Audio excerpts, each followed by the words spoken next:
င်္ဂလာပါရှင်ကျမတို့ Rapid သတင်းဌာနကနေကြိုဆိုပါရရှင်အခုတင်ဆက်ပေးမယ့်သတင်းလေးကတော့မြင်းကြံနထိုးကြီးလမ်းမရှိစစ်တပ်ခိန်းနဲ့ရေချိုးနေတဲ့စစ်တပ်တပ်ဖွဲ့ဝင်တွေကို drone နဲ့တိုက်ခိုက်ခဲ့တဲ့သတင်းဖြစ်ပါရရှင်မန္တလေးတိုင်းမြင်းကြံနထိုးကြီးကားလမ်းရွာကြီးရွာနဲ့ရွာတိရွာတို့ကခိန်းနဲ့ရေချိုးနေတဲ့စစ်တပ်တပ်ဖွဲ့ဝင်တွေကို drone နဲ့တိုက်ခိုက်ခဲ့တယ်လို့မြောင် drone ကြခင်စိန်ကဒီနေ့မှာထုတ်ပြန်ထားပါတယ်ရှင်မြောင်တုံးကြခင်စိန်နဲ့အတူတော်လန်ရေးတပ်တွေကရွာကြီးရွာနဲ့ရွာတစ်ကစစ်တပ်ခိတ်အပါဝင်ရေချိုးနေတဲ့စစ်တပ်တပ်ဖွဲ့ဝင်တွေကိုနိုဝင်ဘာလ14ရက်နေ့ကတိုက်ခိုက်ခဲ့တာဖြစ်တယ်လို့သိရပါတယ်ရှင်။အဆိုပါတိုက်ခိုက်မှုမှာထိခိုက်ဒဏ်ရာရရှိသူတွေကိုလူနာတင်ရင်တွေနဲ့လာခေါ်သွားတယ်လို့မြောင်တုံးကြခင်စိန်ကထုတ်ပြန်ချက်မှာဖော်ပြထားပါတယ်ရှင်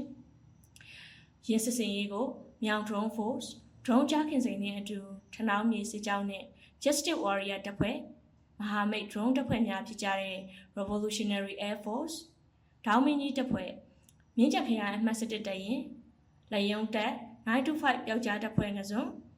Peacock drone team နဲ့အာမန်တစ်ပျောက်ကြားတပ်ဖွဲ့တို့ကပါဝင်တိုက်ခိုက်ခဲ့တာဖြစ်တယ်လို့သိရပါတယ်ရှင်။